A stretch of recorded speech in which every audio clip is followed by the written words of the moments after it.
When it came time to prepare for this college semester, students and parents had no idea what to expect. Well, now that some schools have started in person or online, many are wondering how to financially prepare for the future. We took questions to certified financial planner Bobbi Rebell.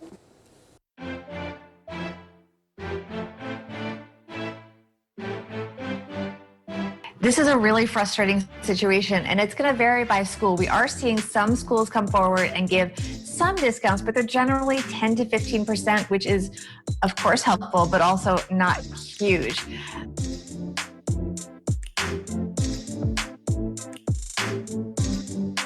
The schools are having a tough time too. Many of the schools, and it seems hard to believe because it seems like you can just flip a switch and do online learning. It's not that simple. They've had to invest quite a bit in new platforms, in training, in technology, not to mention the fact that many of these schools, in the hopes of having kids on campus, invested in making the physical plant of their campuses more safe for their students. Even if now those students are being sent home, a lot of money was spent in the hope that it would work.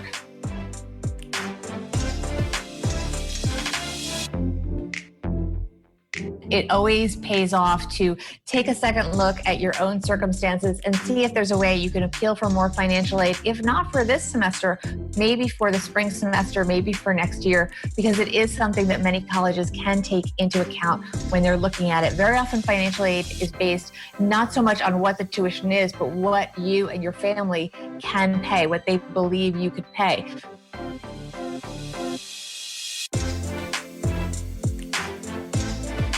Many colleges are still on track to raise tuition by a certain percentage each year. And what's happened is a lot of these schools are raising tuition because they were always scheduled to raise tuition and they simply are not changing course. So unfortunately, that is kind of a status quo situation.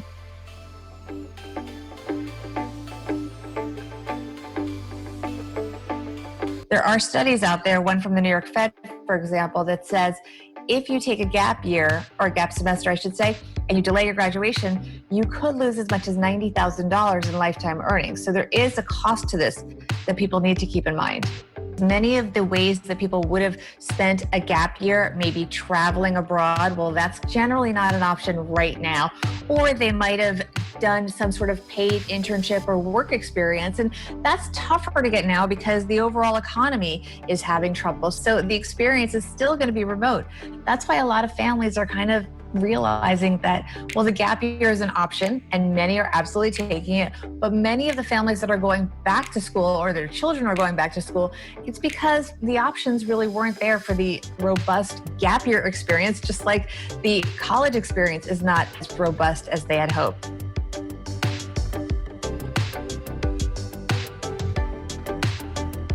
The most important thing is to get organized early. If you have young children, open up that 529 and set up a regular schedule to be contributing to that ongoing. You can also have relatives, grandparents can contribute to 529s. So the sooner you get started saving for college, the better. If you're on the verge of going to college, get organized to file all the right forms for financial aid. That means having all your financial documentation ready to go and be ready for a lot of paperwork. But it will be worth it because hopefully you'll get a good package and be able to send your child to school without hopefully any debt, but if not, the smallest amount of debt possible.